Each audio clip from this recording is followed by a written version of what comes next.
Hello po, magandang umaga po sa ating pong lahat. Ngayon po ay araw ng Miyerkules, panahon po ng ating programang Letter from Our Lover. Ngayon po, ang pamagat po na dadalhin ko pong mensahe sa inyo ay pinamagatan ko pong Preach the Good News like the Apostles. Sa Acts chapter 5 verse 42, ganito pong sinasabi sa English version, "And daily in the temple, and every house they ceased not to teach and preach Jesus Christ." Tagalog, mga gawa, kabanata 5, talata 4-2. At araw-araw sa templo at sa mga bahay-bahay, walang tigil silang nagturo at nangaral ng magandang balita tungkol kay Jesus ang Kristo. Tayo po'y manalangin. Panginoon, salamat po. Basbasan niyo po kami ngayong umaga. Ikaw ang patuloy po manguna sa amin. Banal na Espiritu, ikaw ang aming dakilang guro ngayong umaga. Salamat po sa pangalan ni Jesus. Amen. Amen. Amen. Alam niyo po, ako po ay minsan nakakaranas ako ng kalungkutan na kung saan ay minsan po ang mga tao ngayon ay kulang na po ng pag-aakay ng mga kaluluwa, na kontento na lamang po na tayo nakakilala sa Lord. Pero alam niyo po, hindi po yan ang kalooban ng Diyos na pagkatapos po natin ma-born again, tayo ay wala na pong gagawin. Hindi po natatapos doon ang ating buhay. Gaya nga po nila Apostol Juan, nila Apostol Pedro, nung sila makakilala sa Lord, diba? Nung matanggap nila ang Banal na Espiritu, sila ay matapang nangaral ng salita ng Diyos sa mga tao. Una po, sabi doon sa ating teksto, nangaral sila sa mga bahay-bahay. Sabi doon, walang tigil sila sa pangangaral ng salita ng Diyos upang ang mga tao ay makakilala sa Panginoon. Upang ang mga tao magkaroon ng buhay na walang hanggan. So, yun to ang ginagawa po nila Apostol Pedro at ang kanyang team. At hindi lamang po doon sa mga bahay-bahay, kundi sila din po ay nangangaral sa mga churches, sa mga templo. Amen po ba? So kung paano po yung sipag nila, yung approach nila sa soul winning, sa evangelism during their time, ay pwede rin po natin mai-adapt ngayon. Amen. Ang mahalaga po mga kaibigan, tayo po ay nag-aakay ng mga tao upang sila din ay makakilala sa ating Panginoon, upang si Lord ay tanggapin nila bilang Panginoon at tagapagligtas ang kanilang mga buhay. Amen. Yung magkaroon sila ng tunay na relasyon, lumalim ang relasyon, lumalim ang pagkakilala sa ating Panginoon. Amen. Kaya nga po na itala ito sa aklat ng mga gawain upang sa ating kasalukuyan panahon ay atin ito may apply, magawa. Gawin po natin ito bilang evangelism program, soul winning ng ating mga churches. Amen.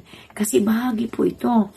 Nung magsimula tayo makakilala sa Lord, hindi po tayo nagtatapos doon lang, kundi tayo po ay nagpapatuloy tayo sa pag-share ng salita ng Diyos. Lalo tigit, di ba, yung pattern natin lagi sinasabi sa church, yung Acts 1:8, "And you will be my witness, first in Jerusalem, in Judea, Samaria, and to the uttermost part of the earth."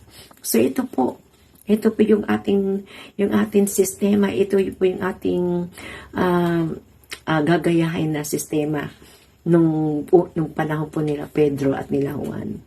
Amen. Yung pag-akay sa mga tao, paano nila inakay upang madala sila sa paanan ng ating Panginoon.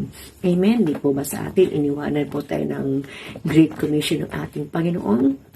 Iniwan po yan sa atin, hindi lamang po yan sa mga pastor, hindi lamang po yan sa mga piling leader, kundi sa lahat po ng mga mananampalataya, sa lahat ng panahon, sa lahat ng henerasyon. Yan po ang iniwan sa atin. Ang tayo'y mangaral, abutin natin ang mga tao, dalhin natin sila sa paanan ng ating Panginoon. Sabi po doon sa Matthew 28:19-20, "Go ye therefore and make disciples of all nations." Humakbang tayo, humayo tayo, gawin natin alagad ang lahat ng bansa. Turuan silang sumunod sa ipinag-uutos ng ating Panginoon. Amen. At bautismuhan natin sila sa pangalan ng Ama, ng Anak at ng Banal Espiritu.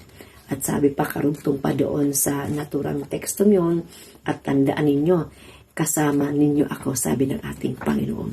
Amen. Sumalaga po yun mga kaibigan, na tayo po yung nagdadala ng mga tao sa paanan ng ating Panginoon upang sila din ay maligtas. Gaya po ng ginawa ng unang mga apostol ni Jesus nung panahon nila Apostol Pedro at ang kanyang team.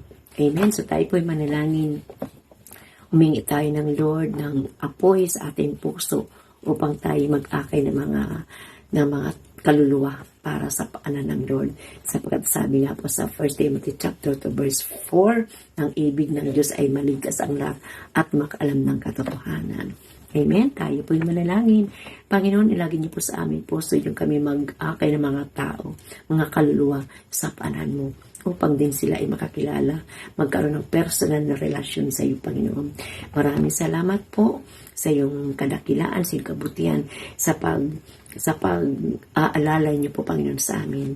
Kaya ngayon umaga po, patuloy kami ng papasalamat sa pagsama niyo po, Panginoon, sa amin. Sa pangalan ni Jesus. Amen. Amen. Amen. So, maraming salamat po mga kaibigan. Hanggang dito na lamang po at kita-kita tayo muli sa Miyerkules. Hallelujah. Salamat po. Shalom everyone. Bye-bye. Hey! I pray that today's letter from our lover bless and encourage you. Please let us know if this video impact you by liking it and posting a comment below. Also, please subscribe for more inspiring content.